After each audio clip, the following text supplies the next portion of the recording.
आता आमची चूल पालावता, पण पयलींच्या वेळाचेर कशी दीस आणि रात चूल पेटलेलीच असली आणि चुलीन सदांच इंगळे असले, चूल उबदार असली. त्या उबेचेर त्या केन्ना केन्ना त्या गोबराचेर सुद्धा जो चुलीन रका असता त्या रकेचेर सुद्धा काय आता की हे ज्यो घोटयो असत ते भाजान येतात व्यवस्थित आणि ते आता तशाच पद्धतीन मी ते घातलं ते भाजतले.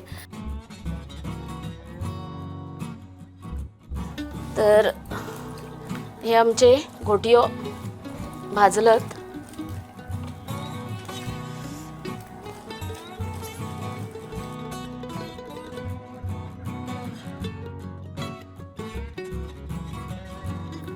हे भाजलेले घोटयो आणि ते तुम्ही चाये वांगडा खाऊ शकता.